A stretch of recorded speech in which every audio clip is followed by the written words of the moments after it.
Good morning, all. Everyone should be able to hear us at this point in time. Dave, I know you're on the line. Can you just let me know that you can hear me? And then we'll get started.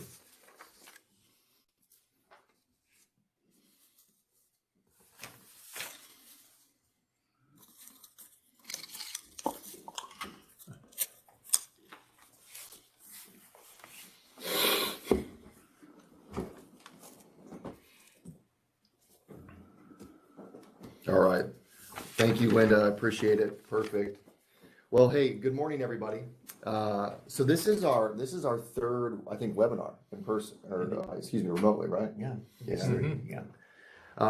So again, we're excited to be here today. Thank you for spending some time with us. We have a good group. Obviously, I have Ken here I'll let Joe give formal introductions when that time comes. But again, we're very, very excited. I have a few things that I do want to touch on real quick, just around Busey and kind of what we're doing in that front. Let's get into here. So just a couple items. So again, I wanted just to spend a few minutes and kind of talk about some of the services that we are providing. I know we've talked about this in the past, but just get a basic overview of everything that we kind of do on the wealth management side at Busey. So again, we're a full service firm. We offer comprehensive financial planning. That includes retirement plan reviews, estate planning, asset protection, tax planning, corporate and executive stock option strategies. We work a lot around retirement planning, so income planning, distribution strategies, employer plan rollovers, employer sponsored plans. We have insurance solutions, probably not the right group to talk about insurance solutions too, but that's okay. We have obviously investment management. So anybody who's attended one of the other webinars, you would have met Zach. So again, Zach is our Chief Investment Officer, and that's the department that he leads up. We have estate planning services. So we have in-house attorneys that will review estate plans and help put those together. We have private client. So today with us is Kat, who runs our private client side. And then obviously we have farm management and real estate brokerage services. My point in going through, that's an exhaustive list, and I apologize, but my point in going through that is just to make sure that you're aware of all the services that we do provide. And those are available to this group, obviously. A few resources that I do want to mention. So we still have the Busey.com Gold Timers website that's up and running. There are a lot of additional resources that are available, retirement calculators.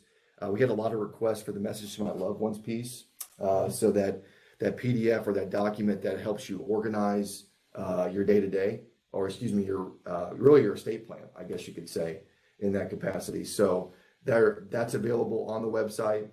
If you want a digital copy, please let me know, or a physical copy, we'd be happy to send that out to you as well. We're also offering retirement forecasting, so we touched a bit on this last time. So retirement forecasting is simply a basic overview. So we leverage the software that we have access to, and we give a basic overview of asset allocation and maybe project some potential income needs, those kind of things. We don't offer that free to anybody outside of clients, but we are offering that to the Gold Timers group if that's something that anybody's ever interested in. And again, you could reach out to us for that. And then the last piece, obviously, is goldtimers.org. I know the group has worked incredibly hard on the website, and it's come a long, long ways. And there's a lot of great resources that are available on that website as well. So I know Joe, Greg, and Larry are going to talk about that a little bit. But that's all I wanted to talk about before we kick this off. Again, Joe, I think wasn't able to be on the last one, so it's good to have you here today, sir. Well, thank you. Yeah, I'm back. See, and I don't even hear booze with this webinar. That's the nice thing about it. Thanks to our members for joining us today. We're coming here from Busey. We also have several members, from what we understand, from out of state again, which is really great. And even though we're talking about Epiphany Farms, Ken has advised me that there is no delivery service outside of Bloomington. Sorry about that. Okay, this is our second quarterly meeting this year. We have Chef Ken Myszka from Epiphany Farms, probably the epitome of restaurants in this central Illinois area. And he will be talking about the restaurant situation and also the farm, which is really a wonderful and excellent area to take a look at. We'll talk about that in a little bit too. That farm is located in Downs. Again, we're on the webinar format. We thank Busey a lot for giving us this opportunity to be able to do this, considering the situation that we now have, that otherwise we wouldn't be having these quarterly meetings. We also have another great sponsor, Direct Travel, who has provided us with the different type of programs the travel programs that we have. And Greg is going to talk about that right after me, rather. We also have Direct Travel provides us with the ability to have our in-person meetings at the Chateau, which again, we appreciate that support that we get from them. We're hoping, and we will be talking about that next week, what we can do as far as our September meeting. We do not know yet, but it looks like, based upon what's going to happen next week with the state of Illinois, that's a good possibility. Not a definite, just a good possibility.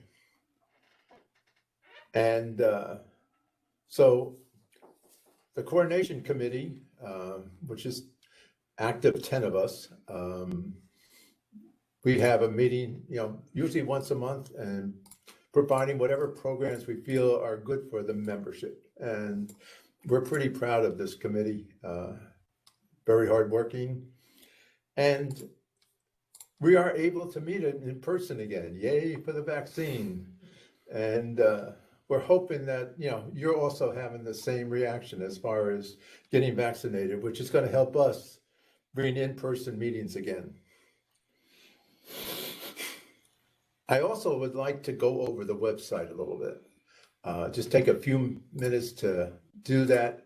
Our website was designed by Marie Littenberg and Dave Moyer, and we are really proud of this. And as you can see, the photos and bringing back memories of State Farm.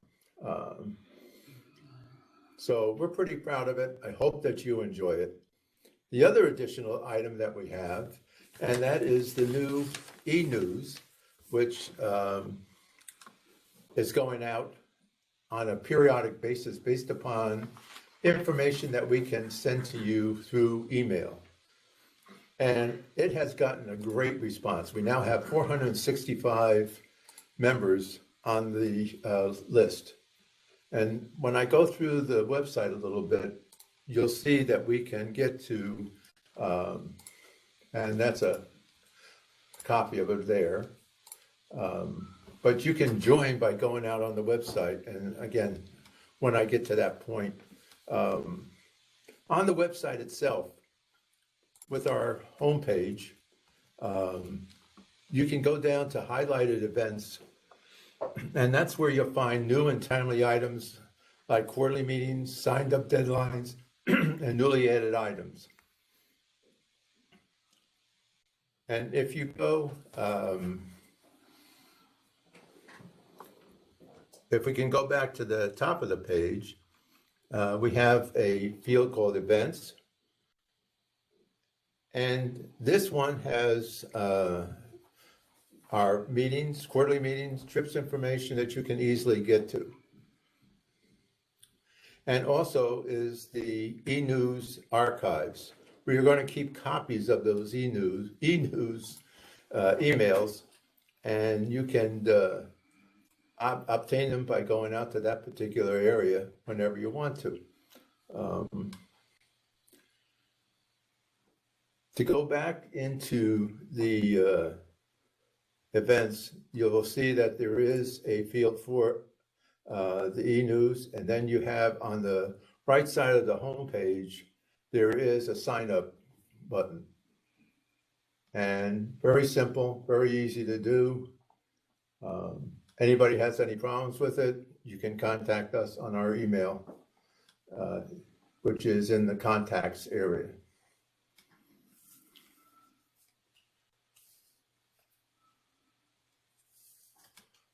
So that is our website. Again, just very briefly going over it, take a look at it. I think you'll enjoy it. That's where we're going to be putting all of our information for you and as well as any highlights in the emails that we send out. Okay. We have 2 meetings left in 2021. The next meeting will be Julie Holliday from the Beautiful Life Senior Relocation Services. Julie, and I just wanted to check one little thing here so that I don't, and she's going to provide information on services which help seniors with a plan and assistance as they downsize to a new home. Now, most people do downsize. Now, some people may upsize, but most of the time it's a downsize. She has a full plan that she goes over, and I think you'll find it very interesting, especially if you feel that this is something that you may want to do in the future or will be doing pretty soon. So based upon the feedback we have heard from other sources, that her program is excellent, and we hope you be with us, and that will be on September 9th. We're planning the November finance meeting. That is now in the planning stage. Nothing definite as far as speakers there at this point, but we're pretty sure we have an idea of how we're going to do it. We just have to resolve a few other items on that particular one. And we have started 2022. We are coming up with programs that we feel that you'll have an interest in. We also would like to hear from you. We have that contacts, we have that email area. You can send us in information on any speaker that you think, hey, this would be good for our members. And we then can consider it. The 10 of us have a certain amount of information that we know that people like, but having it coming from other people is also a help to us. So please send it in. And I'm going to turn this now over to, and you can get rid of me, and Greg Watson is going to talk about travel.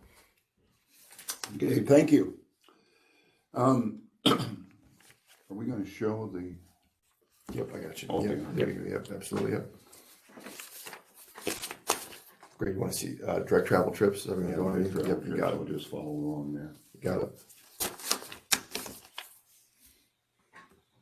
Okay, we're going to show you, these are the trips that are, again, on the page here, which is, here's an information meeting that we've got scheduled. This is actually going to be a webinar scheduled for next May. Next 26th of May. And this is the trip to the Antarctic, and it's February 15th to 23rd. We do have seats available. If you're interested in that, you need to contact Direct Travel, Sandy Pauley, and she can fix you up with that. Okay. Okay. Okay, here's the 2021 trips. If you've been on the page, you can see, you just click on that picture and you get more information. We've got the Great Migration Safari, which goes in August 14 to 26. It has 2 seats available if you're interested. So, and then we have the Discover Croatia, which was a reschedule. We have a lot of rescheduled trips, but it runs from September 24th to October 5th. There's 8 seats available on that one. The next one we're showing there is the Painted Canyons of the West. That would be those in Colorado and Utah. 5 national parks. That's October 3rd to the 11th. We have plenty of seats available there. Okay, and then we have a couple around Christmas time. We have Christmas time in New York City, which is December 2nd to the 6th. Both of these Christmas trips or period trips there's plenty of seats available. And we'll see the sights and sounds of New York with theater performance. They've got premium tickets to the new play that's going to start called Diana, which is, I guess, the wife of Diana, Princess Diana. Mm-hmm. Correct. Yep. San Antonio, they decorate the river walk down there, and we're staying right on the river walk. We also go out. We'll see the Alamo, the LBJ Ranch. Most people in the audience know who LBJ is. For those that don't, that's ex-President Lyndon Baines Johnson. And also the National Museum of Pacific War. That is December 11th to the 15th. And again, both of these, there's plenty of seats available. Okay, let's move on. We'll move on to 2022. A lot of these were postponed trips that we're bringing back. They were scheduled in 2020. I talked a little bit about the Antarctic Express, where we have a webinar scheduled, but that's February 15th to the 23rd. Circle the Caribbean. This is February 26th and 13th. You leave from Florida and do the western islands of the Caribbean. There's plenty of seats available there. Now, the Shades of Ireland. We've done this trip several times. It's one of our more popular ones. It's a good first trip for those who just want to kind of put their toes in the water as far as traveling overseas. This one's a little different because we're adding Northern Ireland to it. And it runs from,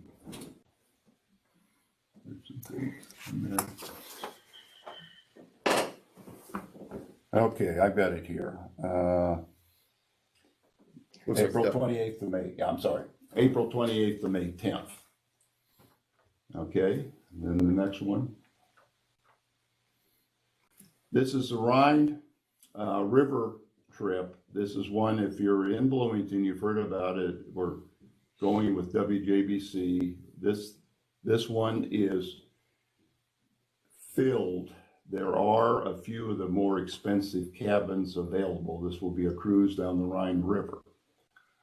If you're interested, even if you're not interested in the more expensive and you want to get on the waiting list, you can get a hold of Sandy Polly for that in direct travel. The next one, and that runs in July 17th to 25th. The next one is the Imperial Splendors, which includes the Passion Play. This was postponed from 2020, excuse me, to August 20th, 2022 to September 1st. We have, this one is filled, but there's a second one that's available. There's 12 spaces on that, and that leaves 2 days later. So it's August 22nd to September 3rd. All right. Now, as far as 2023, we already have one that we're looking to go to. This is a Viking cruise down the Mississippi, no, part of the Mississippi. Viking will now be doing their river cruises. They believe they start next year, and this is in 2023. So this is one we've already are opening for booking on this. This one goes from New Orleans to Memphis. The brand new ships going up the Mississippi. All right, I think that's probably the last one we've got. Yes. Okay, there's going to be some new additions, which we've already decided to add. The first one is a London Paris, where you go to London and then on to Paris. It's May 19th to 26th of 2022. We will have an information meeting for this one on June 15th at 4:30 at the Chateau. Another one that we've added is the Colorado Rockies and Historical Train trip. That's in September 23rd to October 1st of 2022.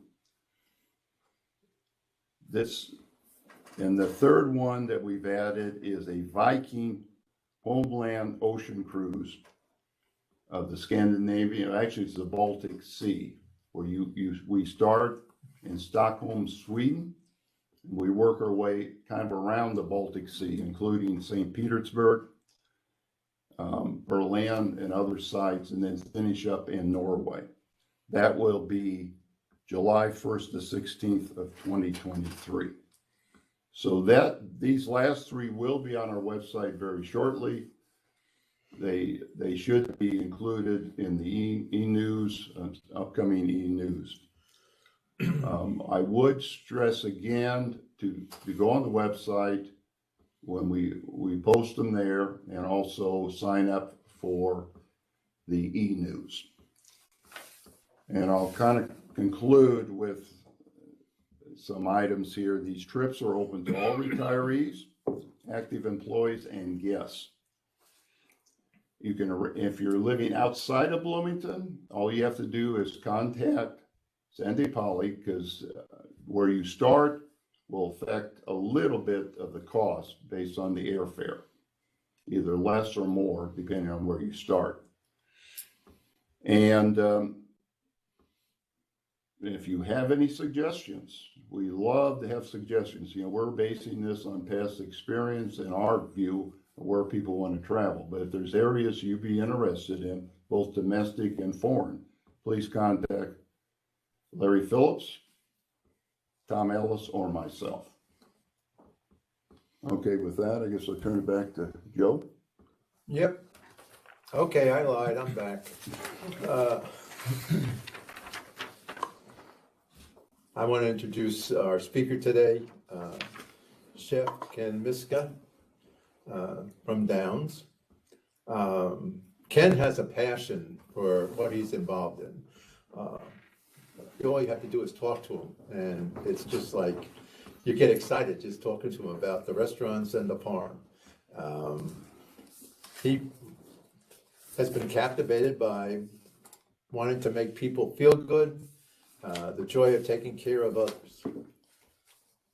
Ken has been attended the Culinary Institute of America in New York, and also graduated from UNLV with a bachelor's degree in hospitality management.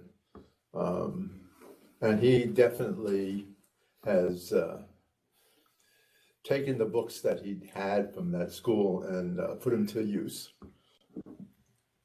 He then stayed in Las Vegas because it gave him an opportunity to blend his interest in immaculate cuisine with the world of hospitality. He worked in elite kitchens of Guy Savoy and Thomas Keller, the latter which, as a family, we have eaten in. And with his early career in areas like outside of Central Illinois, he never lost sight of his roots here. 2009, he returned to his hometown and founded Epiphany Farms. I know personally, we were as a family really excited when we read about that. Like, oh my goodness, we're going to have a farm to table type of operation coming. He had the vision to build a farm and restaurant to change the current food system, which he has upended it. He now, with two partners, operate 5 unique farm-to-table restaurants in Bloomington, and he also has 70 acres of land. And public presentations have become a way for Ken to expand upon that mission, and as forms like we have today of the new model for chef farmers. He's committed to supporting growth and showcasing a thriving local food culture in an effort to re-envision the current culinary landscape. We're working also on a farm tour with Epiphany Farms, which we hope to do in September, and you'll be hearing more about that as we get the plans finalized. Ken, it's all yours. Thank you. Appreciate that. Well, thanks so much for having me and inviting me to speak. It's truly a pleasure. But I've been on this journey for a long time, and I've really been passionate about food and local food and the dinner table that we put ourselves around each night. And I feel that the dinner table is a very, very sacred place that has a lot of implications on our culture and the way that we live our lives. And I'm just really proud and happy to be able to continue to feed people and do it here in my hometown in Central Illinois. So thanks a lot. I have a small PowerPoint prepared for the meeting, and I wanted to just kind of kick it off with we talked about a story that I had talked about in a couple of years past, and I can think back to a very clear day in my life where everything kind of changed and went towards this path of becoming a farmer as well as a chef. But neither of those two occupations existed in my family prior to me wanting to become a chef. I grew up here in Central Illinois, and my mom and dad had started a small business, and I learned from them on how to build culture and build a team and how to create good economy through hard work and dedication. And I was probably considered somewhat of a troublemaker and a slacker through most of my junior high and high school career. So I remember in 8th grade, it was the last week in 8th grade, and I had put together a nice big report, and I love to procrastinate, so I was waiting until the last minute and stayed up really late working on this report. I woke up in the morning, I was in a rush, I had forgotten where I'd put the printed report, and I needed to turn it in, and so I'm running around all over the place, and I finally was like, I must have left it upstairs in my bedroom, so I'm running up the stairs, and my mom had just woken up, and she's at the top of the stairs, she's got her arms out, she's like, "Oh, good morning, Kenny," and I'm like, "Where's my report?" And I fake left, go right, slam through her, and she lost her footing and fell down the stairs. And she's like, "Kenneth Richard Myszka, you were grounded for the entire summer." And so I had, I went to school, turned in a report, got back. My mom did not forget about what I had done. And so I was grounded for the entire summer going into my high school career. And a couple weeks into this punishment, I was starting to grow desperate, and I started to ask her, I'm like, "Hey, how can I get out of this? I didn't mean it. I had good intentions. I was just trying to find this report." And I think that maybe one of her friends or something had canceled on her going to a Wilton cake decorating class here in Bloomington. And so she forced me. She's like, "I think if you spend more time with your mother, we can put you on the right track." And so I went to this Wilton cake decorating class. At first, I was not excited about it. And but after that first class where we were given some homework to go home and practice making a border and practice doing flowers, and my mom, I saw her, she was really struggling with it, and then here I was just banging them out, having the time of my life, making flowers and decorating borders, and I love art and I appreciate it, but I'm not the best at it. But then here, when I had a pastry bag in my hand, I was able to do a really great job. And so that had kind of put me on this path. I fell in love with cooking, and when I was able to decorate a cake and give it to someone, it was this really amazing sense of gratification for me and care, and that put me on this track.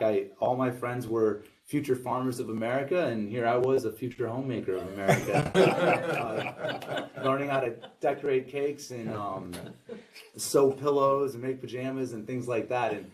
And so through high school, I would not only have fun and organize my friends and put together gatherings and things like that, but I would always use food as a way to get myself out of trouble and impress the people that I was around. So whether it was coming home from culinary class and dropping off a cake in the teacher's lounge, or staying up late and providing the food for a get-together or a party, I was always the one that would make sure that the food and the organization of the party would happen and happen successfully. So I very, very fortunate. I had some amazing home economics teachers through high school. I went to the Bloomington I went to Bloomington Area Vocational Center.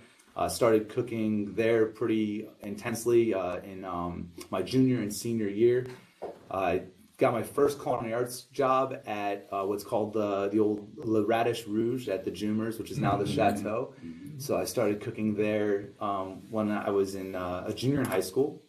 I worked the Sunday brunch station and was the guy cooking and flipping all the omelets for the guests, and started to practice and this craft that I knew was going to take me 10 or 15 years to hone and to develop as a professional chef. And so I had applied to a school in New York. I'd heard that the Culinary Institute of America was the best school in the world for culinary arts. So I didn't apply anywhere else. I applied only there.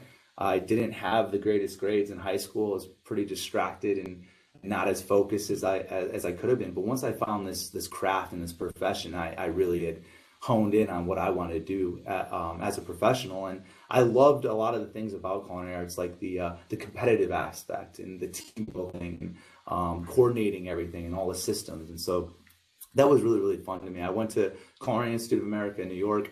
I didn't officially get accepted.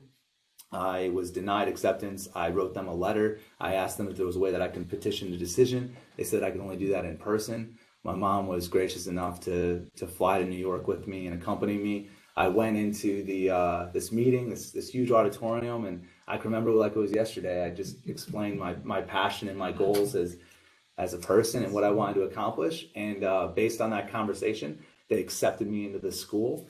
And after I finished having that conversation, my mom had come up to me and I think she smacked me at the time because she saw me at a distance, and she said during the conversation that I was leaning forward and just yelling at the woman. And I was like, no, I was just telling her how much I want to be here and how I want to do this. And so she is. So yeah, I was accepted. The caveat was that I would need to start culinary arts school 2 weeks after I graduated high school. It was a year-round program. So really young, I was able to move to New York. I graduated that degree at the top of my class. I went to a resort in Colorado Springs called the Broadmoor. And it was at the Broadmoor where I got to work under my first certified master chef. And it was there I started working in their butcher department, breaking down whole halibut and sides of beef and hogs and shipping them to the 9 restaurants that we had on property. I then went from there to the Tavern, which is a steakhouse, and I learned how to grill meats and cook there. And after my time at the Broadmoor, I decided to move to Las Vegas and attend hospitality school. At the time, the best 2 schools in the country were either Cornell University or UNLV. And at UNLV, there was another restaurant on the Strip opening every week. So I thought that was a really great place for me to go and to start learning how to cook. And so while I was pursuing my degree at UNLV, I started working for some of the chefs up and down the Strip. There was one particular time when I was working at Caesar's Palace where we were buying about $300, $400, almost $500 worth of petite microgreens from this farm in Ohio. And I thought this was extremely unsustainable, and it was so easy to me. It didn't seem like it made sense to have to ship all these vegetables from all across the country. And so I installed some grow lights in my apartment bedroom. I got rid of my desk and my computer, and I started to sprout radishes and beets and turnips and all of these things. And I started bringing them to the chefs and showing them, and they were actually a higher quality because they were harvested the moment before I brought them to Caesar's Palace. And then I started to use the dishes. I was working at this restaurant at the time called Bradley Ogden's. It was the best new restaurant in the country by James Beard. And then I was nervous at first because I was adding these garnish to the plates. And in my mind, I thought that I was kind of double dipping. I was using them as much as I could, and then I would fill the order and sell them more. And at first, I thought I was going to be in trouble. I was a little nervous. And then the chefs at Caesar's Palace actually saw this and promoted me, and they really celebrated my efforts to not only create great plate ups, but also produce the food that was on those plate ups. And so in my mind, this kind of economic light bulb went off. I was like, well, maybe I can take this to the next step. What happens if I can actually produce a lot of the food that I write into my menus? Would I be able to have an advantage in the marketplace? Would I be able to have more of a connection? Things like that. So I didn't have a name for the company at the time. I just had this idea. I was like, I want to start farming and growing everything on my menus. And then I was reading a book by Michael Pollan early on. This is probably about 2006, 2007, called Omnivore's Dilemma. And in Omnivore's Dilemma, they kind of paint the picture of the industrialization of the food system, how a farm used to look to what it looks like now, the feedlots of the West, the cornfields of the Midwest. And then it goes to this farm in Swoop, Virginia called Polyface. And at Polyface, Joel Salatin has this really innovative way of raising animals. It's all integrated. It's all on pasture. Everything moves around the farm. It's distributed very sustainably. It's very, very regenerative style of farming. And so I was really inspired by this book. I finished the book. I came up with the name. I had an epiphany, sudden moment of insight that I could use my restaurants and my craft as a chef to inspire and motivate social change. And so that was really the early moments of Epiphany Farms. I had no idea how I was going to do it. I'd only learned how to grow sprouts and a few petite greens. But I started to travel the country and take on invitations to visit some of the best farms in the United States. And every farm that I went to, I saw my hometown. I saw McLean County and Bloomington, and I was like, this is something we can totally do here. And it's something that I would like to pursue. So over a few years, I had saved up some money working at those casinos in Las Vegas. I graduated from UNLV. I had met a couple of very influential people in my life. A woman who was from Seoul, Korea, named Nam, who eventually I would ask to marry me and move and start the company. And then Chef Stu Hummel, who was from Pennsylvania, who had grown up a construction worker and helped out framing houses, and then had become a chef. And so with no farming experience, we decided to move home in 2009 and start Epiphany Farms. We had saved up $20,000. I bought a greenhouse, 8 pigs, 100 chickens. I went to Farm and Fleet and bought a couple hand tools and a bunch of seeds. And I like to say that at that point, I just started failing. I had no real experience or clue. I knew things from the culinary arts side. But at this point, I didn't have a restaurant, and I would need to learn how to farm before I could eventually open up a restaurant. And in the initial business plan, the goal was to have a restaurant by our third growing season. So we get started early in 2009. I grew about 2,000 plants waiting for a greenhouse to arrive so we could build it. And pretty much everything got really leggy. There's this fungal disease called dampening off, where everything just starts to damp off and die at the stem connecting to the soil. And scratching my head, I had no clue what to do. So there was a gentleman that I had met probably about 5 years prior who was a farmer, a gardener in Ellsworth, Illinois, named Dave Barron. And Dave Barron had given me a tour of his farm. And at his farm, I had harvested my first carrots, my first potatoes. I harvested my first peaches. I really was inspired and learned that we could grow so many different things in this area. And so out of desperation, I went back to his home. I had forgotten his name. I knocked on the door. He invited me into his home. We had coffee. And I think about 3 or 4 hours later, I walked out with a stack of catalogs. One on beans, one on tomatoes, all these different amazing things that we could grow here, irrigation, things like that. And what we did is that entire first 2 seasons, I would go to his farm pretty much every day. We would go out. He was retired, and he was starting to need a little bit of help at his farm. So I would go into the fields and help him plant, help him weed, help him harvest. And then I would go back to my farm. We would light up our garden at night with a bunch of big lights, and we'd farm through the night, trying to practice to do the things that we were learning at Dave Barron's farm. But that was 12 years ago, and over these last 10 years or so, running the restaurants and building a team here in Central Illinois, it's really a dream come true, and I'm really proud and excited that I can continue to share this passion and continue to do this here in Central Illinois. So thanks a lot for having me. The next couple of slides are kind of just like an overview of the restaurants that we currently operate. And then there's this is Epiphany Farms restaurant. Epiphany has been a restaurant since the early 80s, late 70s. They had originally turned Central Station, which was vacant at the time, into a dinner theater. And so that picture of the chandelier that you see right there, that ceiling actually wasn't there when they first opened the dinner theater. Guests above could look down into the room. And then they, when it was remodeled a few years later, they added that part of the ceiling and added the chandeliers. It was a restaurant that's very iconic and been there for so long. But when I had first started to consult there and started to view the operations, I really noticed that, they had great bones and there was a really great foundation, but there was a completely broken culture, much like a lot of the hospitality fields around the world. It was really about people just caring about themselves, not necessarily caring about the guest. trying to just get through the job as fast as possible, a lot of vulgar language, a good bit of abuse. And I could tell right away that this place, if it just had the right leadership and the right direction, the right vision, that it could be turned into something that's really special. And so we had worked on a concept to open up our own restaurant a few years prior, and it was an unproven location. And this at Central Station at Epiphany Farms was a proven location with such a historic, amazing building. And so this building was built in 1901 and was the original Central Station firehouse in downtown Bloomington. Now at Epiphany Farms on the first floor, it's refined. It's a seasonally changing menu. Now recently, and we could touch base on some of the adjustments since COVID, but we've kind of developed a little bit more of a food hall concept. On the patio, now we have 102 seats, and all guests in the entire building get offered both menus from downstairs and upstairs. So there's a really awesome array of food and vegetables that are available.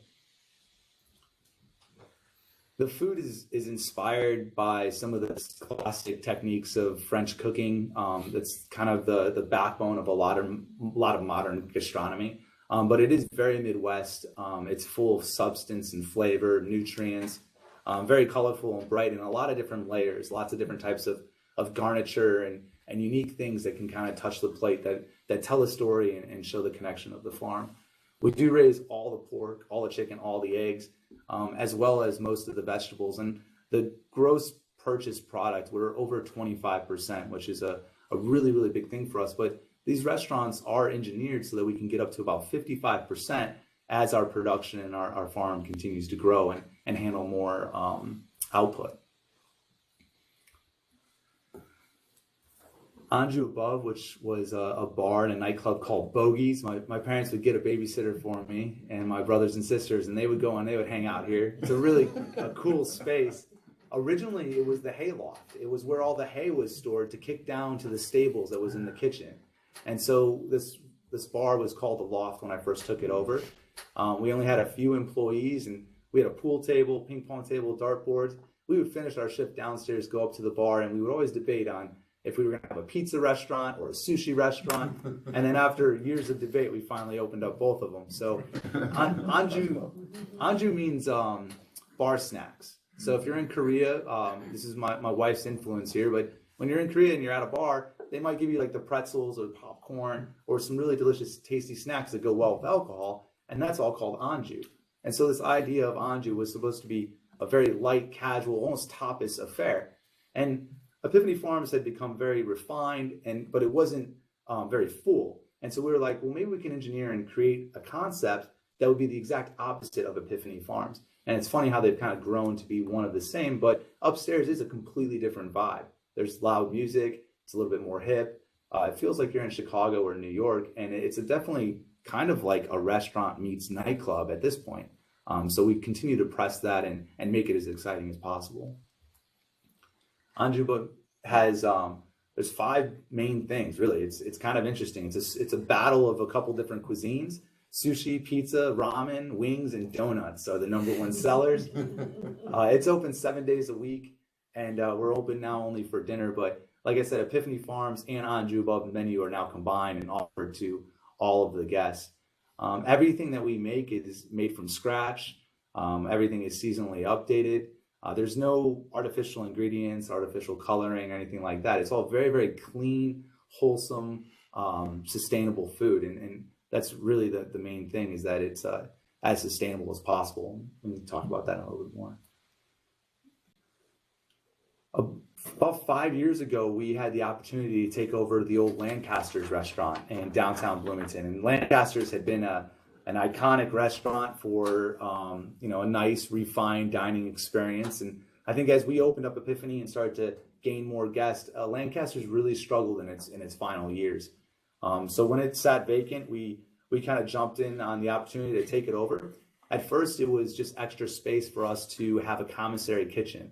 So all the extra surplus product would go from the farm to Lancaster's, which we would call the bakery. We would preserve it, pickle it, dry it, whatever we could do to extend the season. And we would also bake all the breads there. We got some really cool Italian deck ovens that make great bread, and we would make all the donuts and things like that. A couple years later, we kind of started to envision this idea of a modern speakeasy.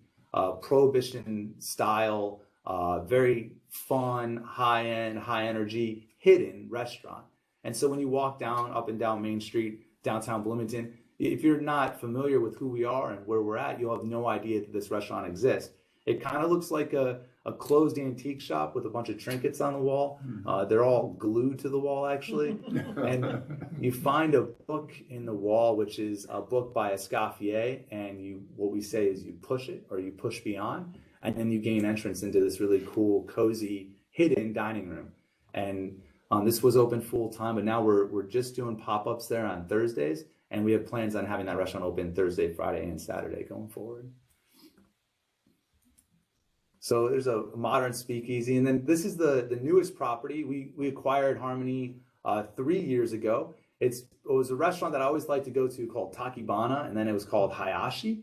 It was built in the early 80s by Mitsubishi. They had purchased and built this property to kind of be a place for a lot of their executives as well as the Japanese employees coming over to hang out. And so this building is well constructed. It's a really nice facility. It's got a great view and a nice big open dining room. And we have some of the new things that we're dealing with is how do you own your own parking lot? That's all of our other restaurants never had its own parking lot. So budgeting for resurfacing of the parking lot every 5 years. And also now we have our first elevator. So we've spent the last 2 years going through this restaurant and redoing pretty much everything from the exterior walls to the roof to the inside. And we have turned this into a world-class Korean authentic restaurant. And so this restaurant, you'll actually cook at the table.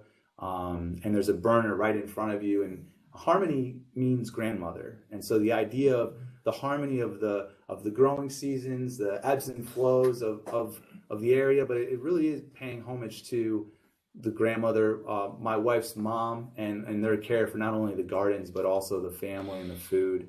And so harmony is really all about that and about this traditional, authentic Korean dining.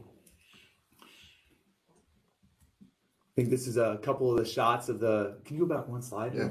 A couple shots of the food. It's cooked right in front of you. The tables are only 30 inches by 48 inches. So you get all this food and there's nowhere to put anything. It's amazing. It's kind of a fun thing to eat. And one of my favorite things about this concept of food and what I've been so excited from the entrepreneurial standpoint is that this really changes the labor model and the efficiencies of the restaurant. With a Korean barbecue system, you're not waiting for guests to look at a menu and order what they like. What happens is that all of the guests get the same set of what we call banchan. They're assorted seasonal pickles and vegetables. It's kind of like a salad bar repackaged just for you. And so as soon as you arrive and you sit down, this salad bar of 7 side dishes gets automatically dropped at your table, as well as a salad and a bowl of rice for each guest, and then 3 dipping sauces. The guests, you look at the food, you can start nibbling and enjoying right away. You order what protein you want to cook, and then they turn the burner on, and all of the protein is designed to cook in less than 5 minutes. So you're no longer going to a restaurant, selecting, waiting for this long process, and having the food cooked behind a wall or closed doors. You actually get to cook it right in front of you, and something changes subconsciously when you're at this style of restaurant because you're satisfied and you know that it's there. You know how long it's going to take. You're not waiting for someone else. But from the business side of it, it's extremely efficient. All the preparation, it's happening prior to the high volume dinner rush. And so this way we can have everything ready to go and we can execute 200 to 300 guests in a night relatively efficiently. So I'm hoping that this changes not only the guest expectations and their excitement and their feelings about the food, but also I'm hoping that it changes the labor model so that it's easier to execute a dinner rush. And that's Harmony Korean Barbecue. This is a property of 10 acres that we had developed since 2011. We've recently sold this property. It had an ag barn, greenhouses, pack house facility, and I grew over 300 varieties of vegetables here, as well as a lot of fruits and perennial crops. This was a really great test site for us, but we did pass this on and sell it to move on to a new property that's in Downs. The new property just has a much larger scope. At this farm, I was always kind of gardening with my back up against the wall. I only had the 4 acres of vegetable gardens, but at the new site now, I have 70 acres with over 15 acres of production, vegetable production. The new site is a really beautiful view. It's on the moraine. It's a 70-foot fall from the top of the property to what is 800 North. You can overlook Route 150, 74. You can see for miles. I have a 2-acre vineyard. I have about an acre of hazelnuts and elderberry trees, elderberry plants. The big lush plots to your left that are really grown up, that's wheat. I had went to France and found a variety of baking wheat that I brought home, only a handful of seeds. I think it was in like 2013. I planted out a 20-foot row of it, harvested all those seeds, planted out another row, and now I've got to the point where I'm actually growing about 4 acres of organic heirloom wheat that we harvest with a 1951 Alice Chalmers all-crop combine that we've refurbished. And so it's pretty cool that we're able to grow out this wheat and also provide that for our bakery and bake local, heirloom grains. So on the bottom of the property, there's about 15 acres of gardens.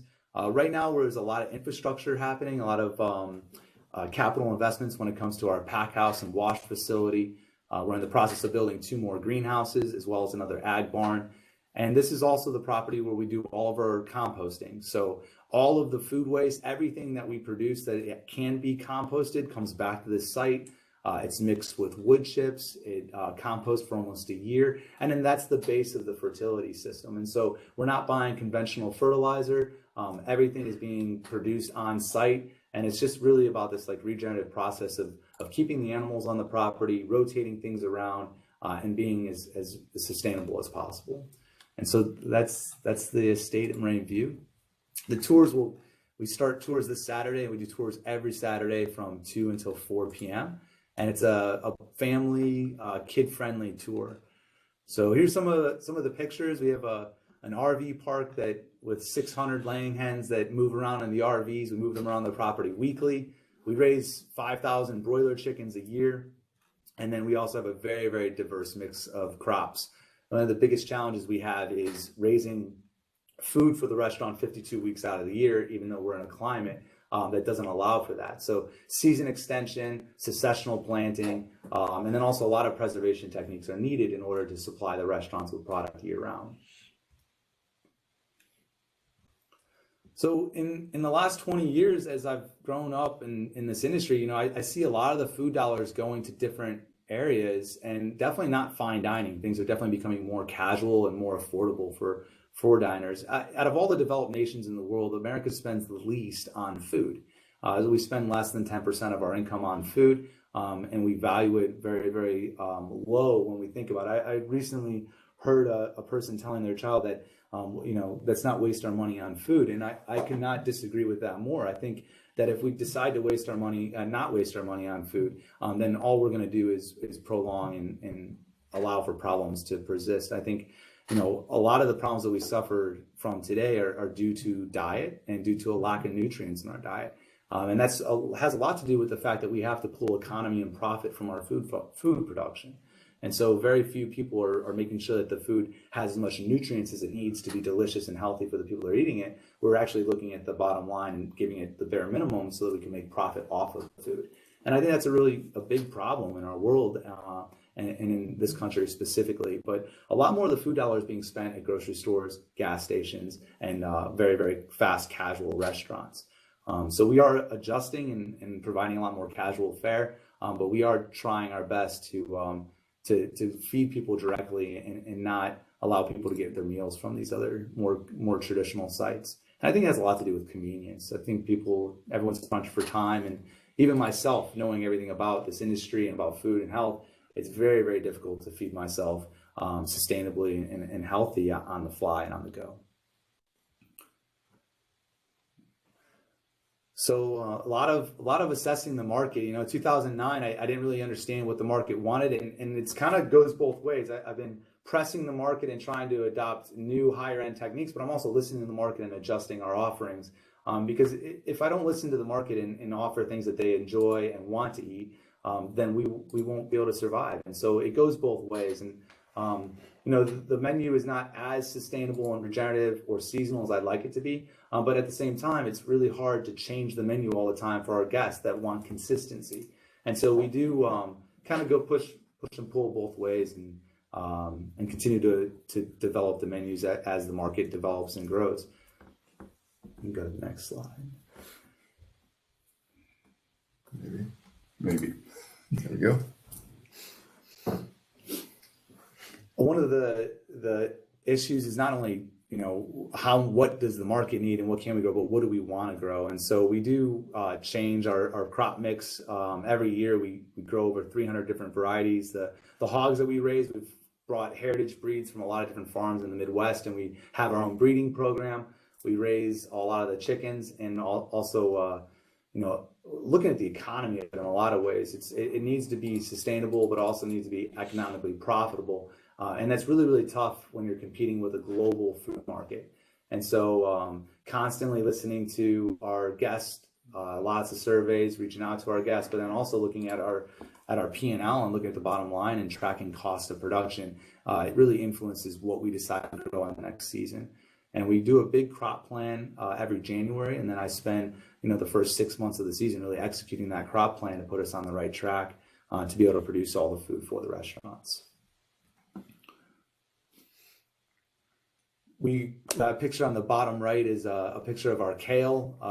We not only supply the restaurants here, we have a few restaurants outside of our group that we supply, but we also sell to about a dozen restaurants in Chicago that take some of our higher end products. But everything is very, very a lot of varieties, very diverse. So peppers, for instance, there's 22 different types of peppers this season. There's 36 different types of tomatoes this season, 7 types of eggplants, and the list just goes on and on. There's a lot of diversity, and we're really producing not only for the restaurants, but then also now for subscriptions. And so we have about 75 local families that get a weekly subscription from us, and we give them a box of a premium harvest every Thursday, and then they can have that for the entire duration of the season. And that's called a CSA.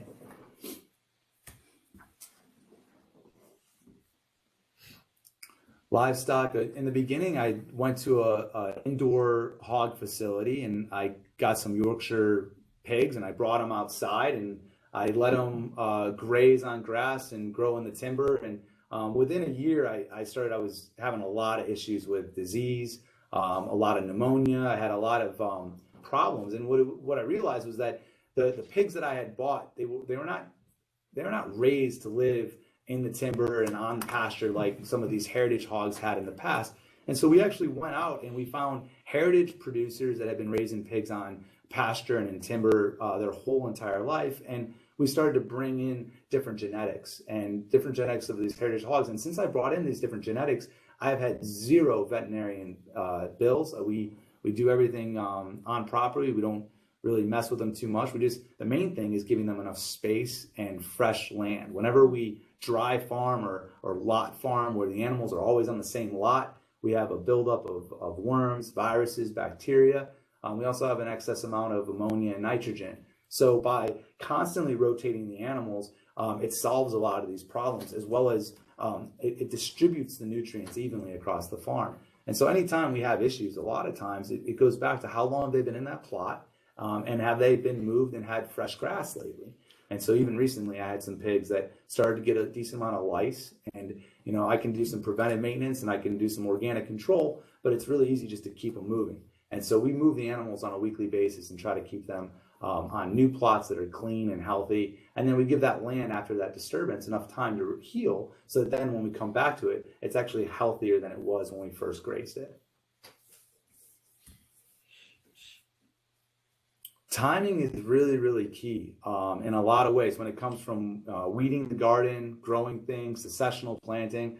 Everything is really about timing. And some examples would be, if I plant sweet corn when everyone else plants sweet corn, when I'm harvesting it, the market is swamped and it's overloaded with sweet corn. So I can't raise that and leverage my earliness or my lateness to be able to have higher value for the restaurants. And so a lot of things like corn, squash, tomatoes, I'm growing really early or really late and trying to not hit the peak saturation of the market. So I had corn planted in the greenhouse and transplanted. I'll be 3 or 4 weeks ahead of the market so that I can have a value for my crops. And then also really specific, unique varieties that I can't find on the conventional market is a way for us to compete with, the industrialized food system. We grow a lot of microgreens because we can do those year round, 52 weeks out of the year. We can grow little petite shoots. And then a lot of crops kind of like garlic or alliums that grow either over the winter or are harvested at different times. And so we grow an acre of garlic now, of garlic seed that I've been keeping back for 8 years. And garlic is one of my favorite crops, and it's the foundation of so many recipes. And so having a really good garlic crop is really key when it comes to providing delicious meals for the restaurants.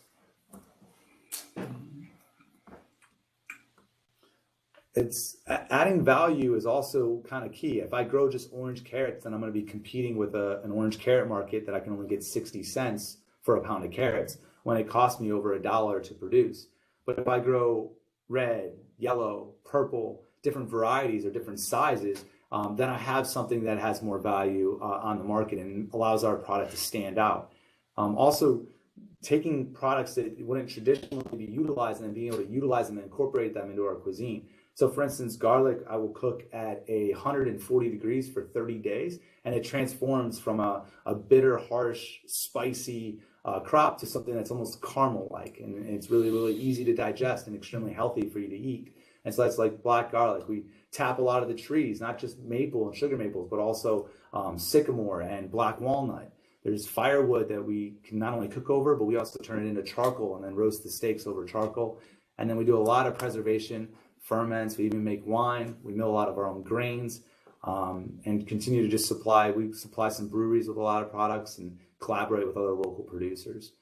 When you go to the restaurants, all the soap in the bathrooms, the bar soap is our own soap made from the lard of the hogs and just different types of medicinal edibles. And we also make a lot of hot sauces and you name it. We're very, very, probably too diverse in a lot of ways, but adding value is really, really key, especially during the winter and the off season. Here's a couple of pictures of some early season forage crops. There's a purple wild ramps on the left, and on the right is my favorite mushroom, which is a golden chanterelle. In the foreground of the center picture are Jerusalem artichokes, which are in the sunflower family. Those produce a tuber that we can harvest in the fall and the spring. But these are all crops that I can capture and utilize outside of our regular garden space and at a different time of the year. So before the gardens are really up and running, I can get into the forest and pull wild ramps and onions and sweet cicely, a couple different products out way ahead of time. So our philosophy and culture is really key. And with our employees, we have a transient workforce. A lot of the employees are only going to be with us for either a summer or a year, sometimes 3 or 4 years max in a lot of ways. So I kind of really build out a curriculum and focus on a culture that is kind of invigorated on a quarterly basis. So we do a lot of tours, we do a lot of meetings. I believe in open book accounting, so I'm constantly sharing the numbers with my team and my staff, and then getting them as integrated as possible. We focus on our relationships with each other. There's 3 main rules at the restaurants. It's seriously good high fives, no fake smiling, and you have to say hello and goodbye to all the coworkers when you arrive and when you leave. And those are some of the foundation rules that we have to help promote a really solid, strong culture. And at times, culture is strong, at times it's weak, but my job is really focusing on building up that culture and building people up. And if I focus on everyone's daily individual improvements, then collectively the company will always be growing and improving as a team. So the other thing is reconnecting people to the land. We force the employees to work at the farm, and we force them to come out and tour and visit it. We also try to reconnect with the younger generations and show off things on social media.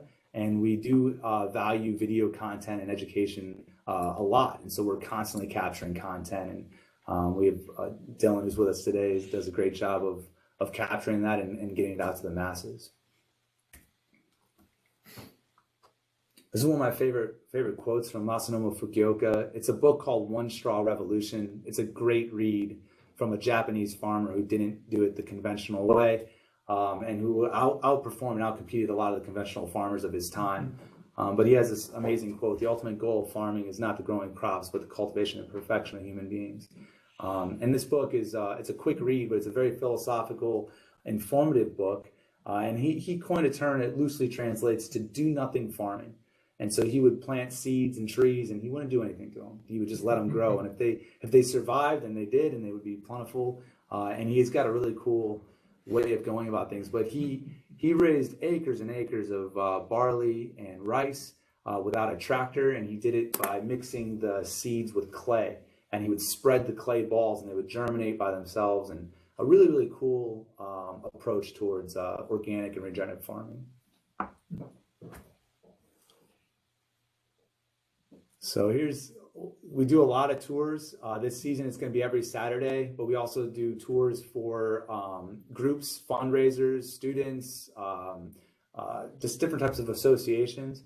We have a lot of really fun and cool equipment that help us to make things more efficient and more, in a lot of ways more profitable. It's really important for us to not only be sustainable and regenerative, but we have to be profitable. We have to make sure that the bottom line makes sense. So I'm on a tool in that picture from Germany that is a finger weeder. And so that thing actually weeds in the row as well as between the rows.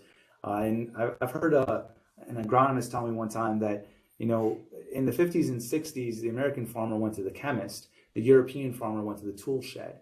And so a lot of the organic cultivating tools that we use do come from Europe because they've been developing and they've been working with them for so long. In America, a lot of times we're able to circumvent these through the use of herbicides and genetic modification. But when it comes to the food that we intend to eat, that's not available. And so it's really important that we use organic tools to cultivate and weed the gardens and care for them.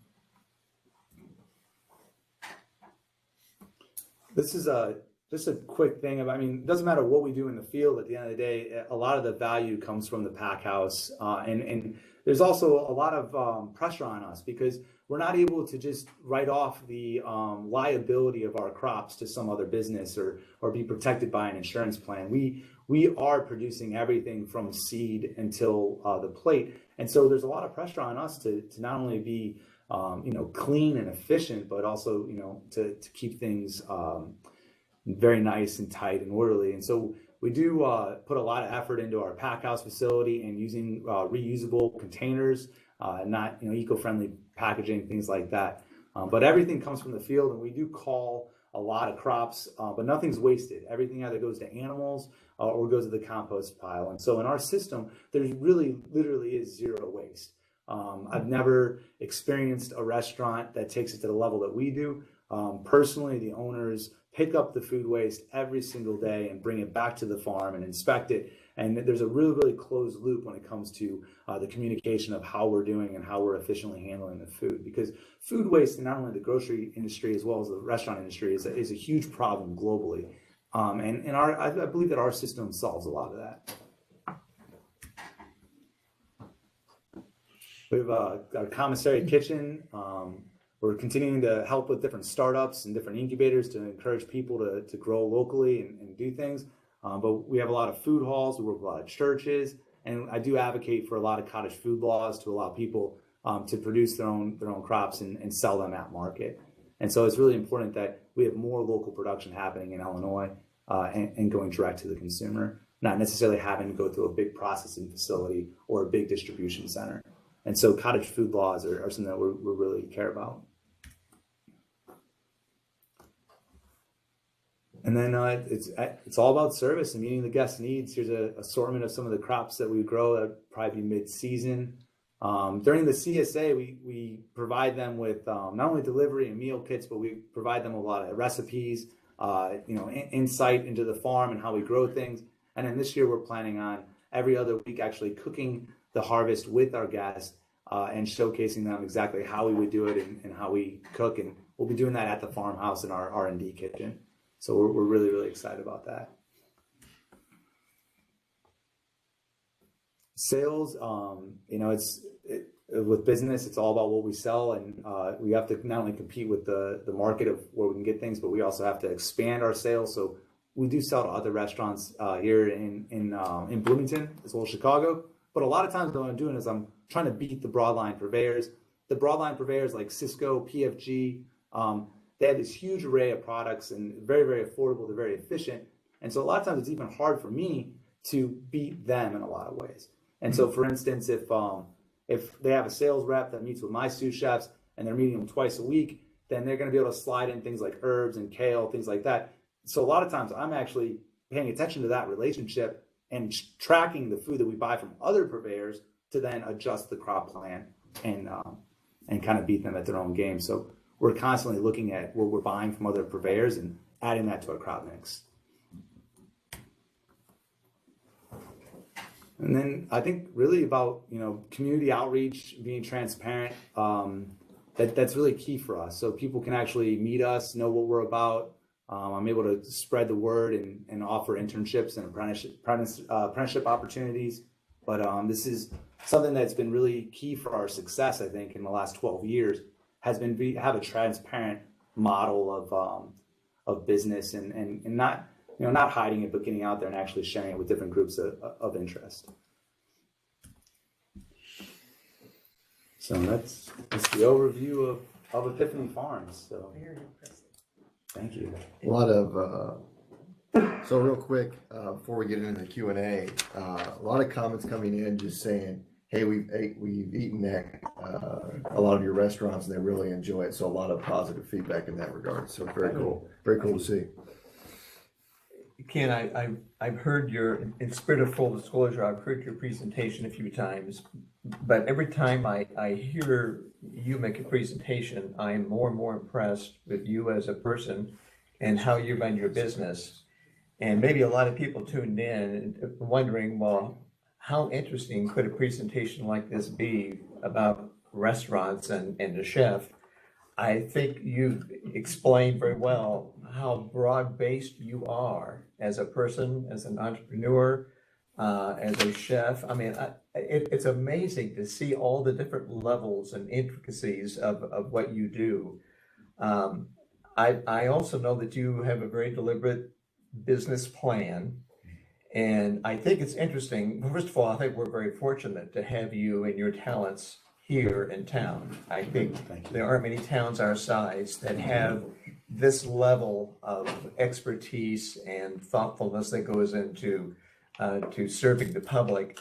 Tell me why you aren't someplace else, or why you aren't going to other towns, other cities. Why just Bloomington, Normal, McLean County?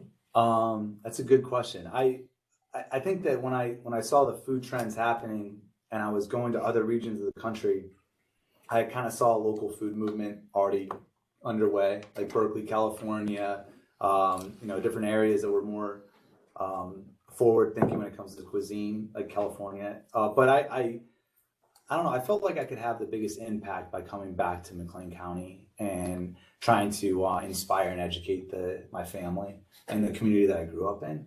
So the bigger cities, they're really difficult to break through. Real estate's extremely expensive. The cost of operations and doing business is more expensive. And I saw when I was in school, Food Network had just come online, and the Food Network and this idea of being a chef or being a good cook was kind of going everywhere, I thought. And I was like, what, if it's in Chicago, it's going to come down eventually.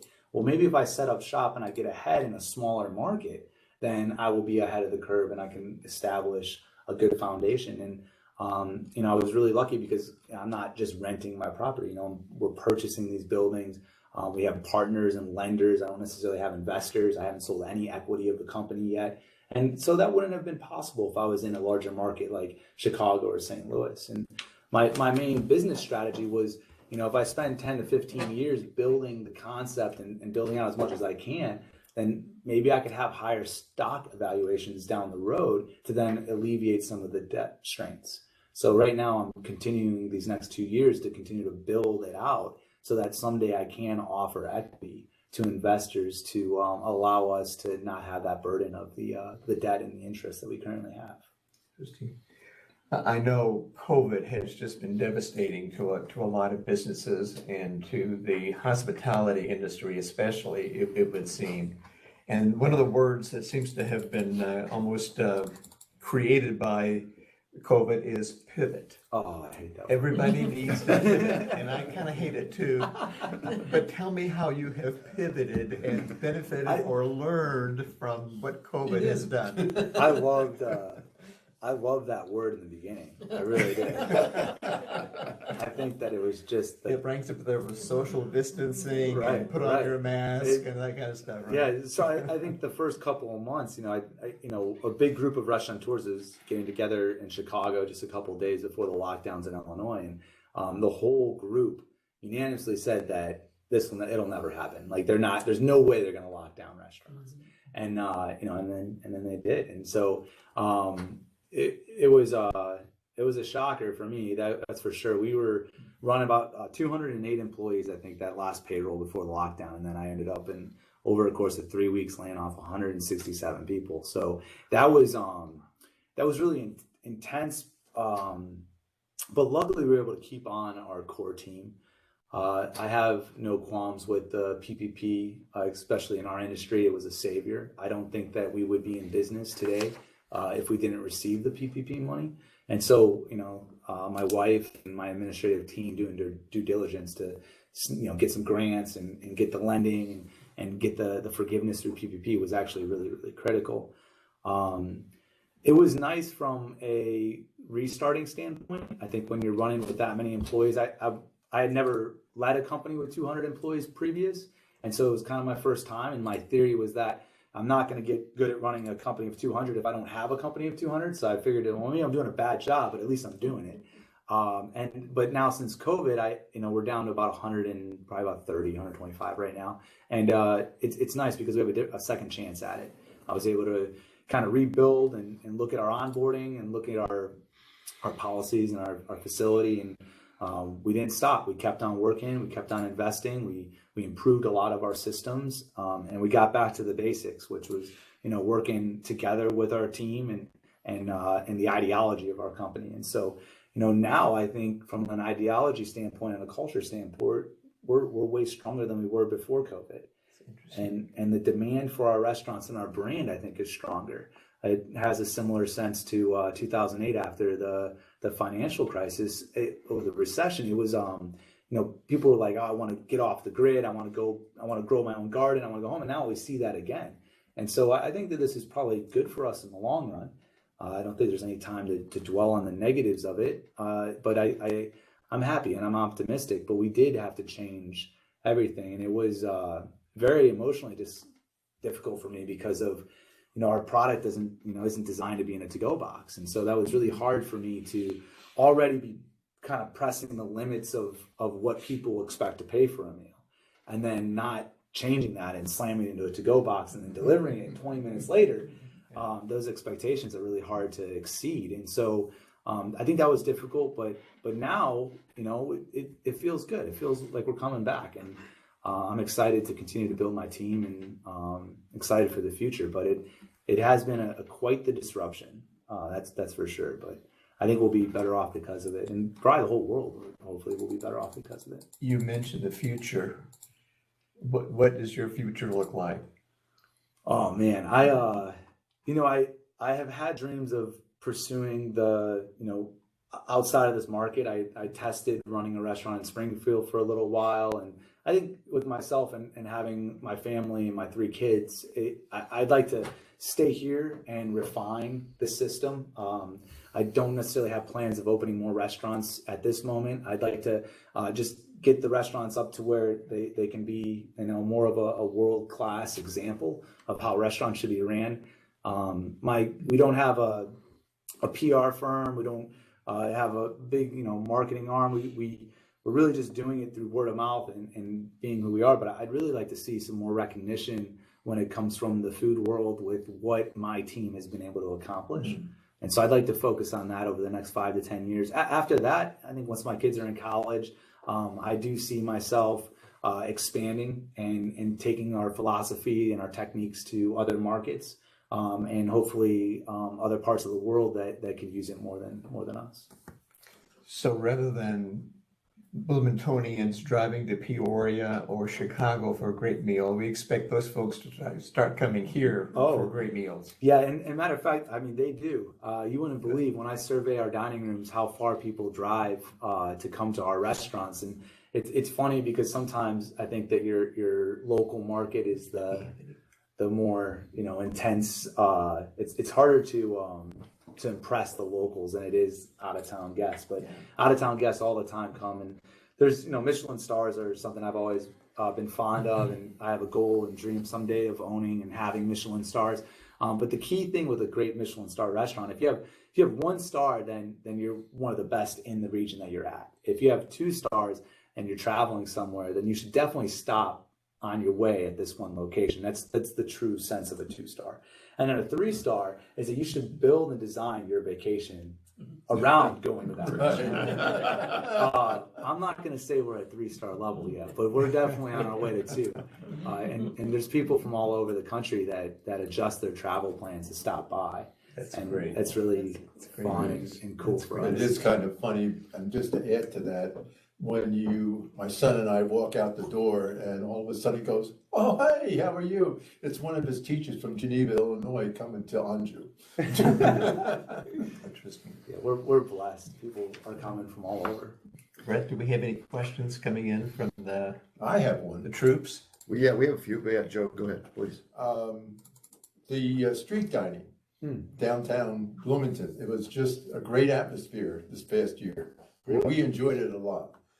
Do you think that's going to continue even with the restaurants opening up inside? Yeah, I think so. I think that the leadership in Bloomington and Normal has done a great job prioritizing that. They've already redone a lot of the rules for the patio dining, and they invested in barricades and flower pots and things like that. So, before I was able to have about max around 50 guests on our patios in front of our restaurant, and now we have 102 seats.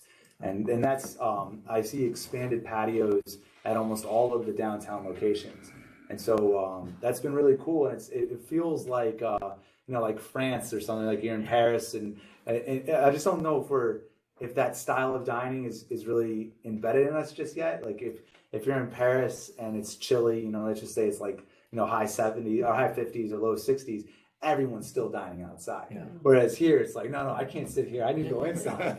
So I think it's gonna take some time. But that's one of the silver linings of the situation, was that before it was really difficult to get the downtown Bloomington Association to give us the ability to seat the sidewalks and the patio, and now they've embraced it. And so I do think that we're going to see a lot more of that, and it should become more of a part of our culture. Yeah, it was a great atmosphere. It is a great atmosphere. Yeah, because a lot of the European restaurants are fairly small, Right. indoor capacity anyway, and so they have to spell out to attract more and more people. So that's it's so common, and it's so much fun. It just adds so much to the ambiance, I think, of the experience. It does. What's coming in from the troops? Yeah, absolutely. So I'm going to paraphrase this a bit. So you've talked a lot about developing your people, right? Like, and how important the culture is and training those. Can you elaborate a little bit about the training process and how you maybe approach that as a company or you personally? Yeah, absolutely. I don't know where I learned this from, but I have to practice delegation a lot. But there's absolutely one thing that I will never delegate, or very rarely do I delegate, and that's hiring. I interview every employee that ever fills out an application in our companies.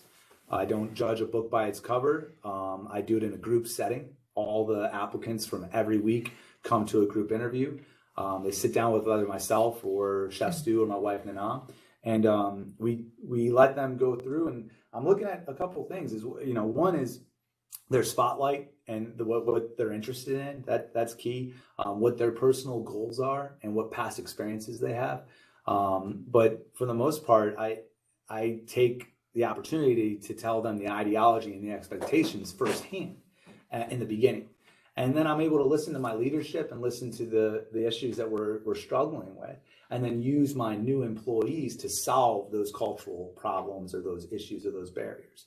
And so, hiring is key. I do all of the hiring. I do a lot of the mentoring, and we do a lot of the reviews. So at 30 days, 6 months, 1 year, you're going to get sat down with someone, and we're going to go over how you want to improve and what you want to accomplish. And then I try to take what the individual's employees' dreams are and then allow them to kind of like go hand in hand with the company. And I don't expect my employees to work for me forever, because I know that's not the case. But I do expect them to contribute and to stay focused. And so I use a lot of like a sports, talk and things like that. But it basically, like, every day I look at it as like a playoff game or, the Final Four. And, I really paint that picture early on. And I think doing that before the employees can develop bad habits, or to give them that insight into what struggles are we dealing with and what do we need to solve, then they can kind of be ambassadors for solving those cultural problems that start to exist at the organization. And if you ever get tired of being in the restaurant business, I think you could become an HR consultant. Yeah, I've heard this story before too, and I think it's amazing.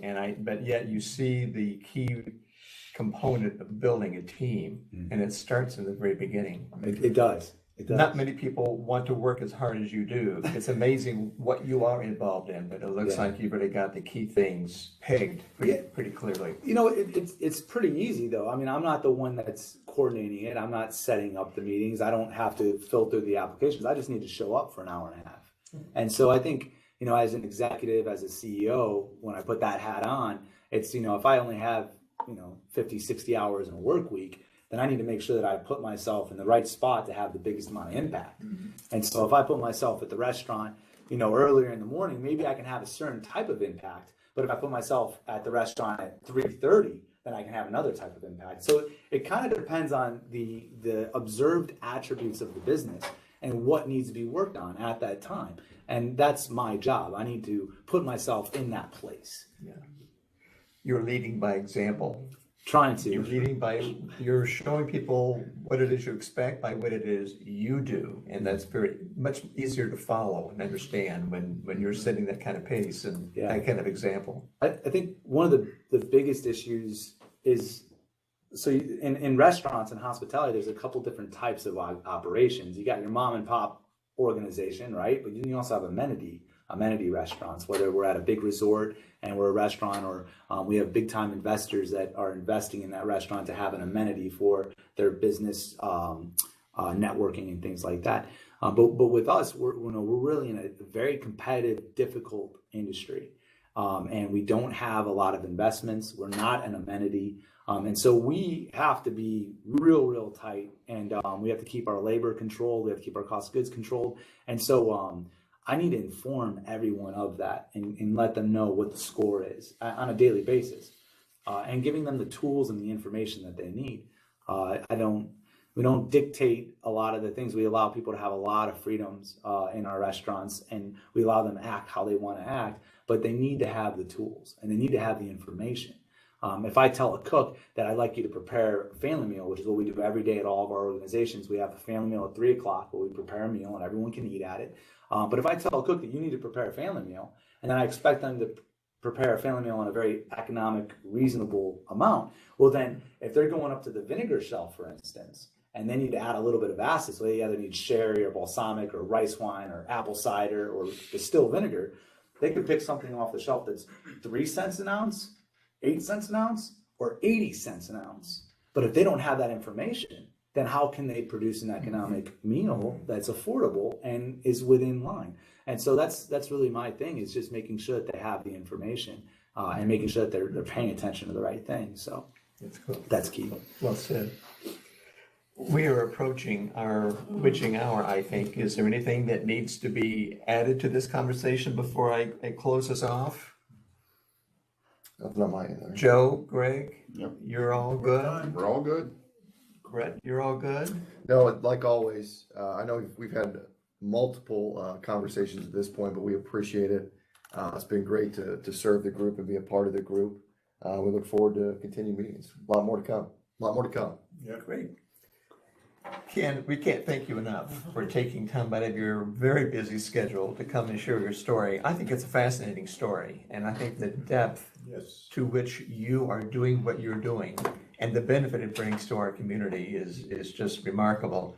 And one of the things that I think has been very strong as part of COVID is shop locally. We've said that over the years, but I think people haven't taken it to heart like they now take it to heart. And I think especially with our restaurants and the hospitality business, knowing that you've been especially hard hit, I really sense that a lot of local folks are much more attuned to what that means. And hopefully they will indeed shop local and patronize people who, in my opinion, like you, deserve it so much. So thank you again, and best of luck as you continue your mission. And we all look forward to what's coming down the road from your hospitality group. Thank you very much. Thanks for all your support. You bet, you bet. And just a few quick reminders before we do close.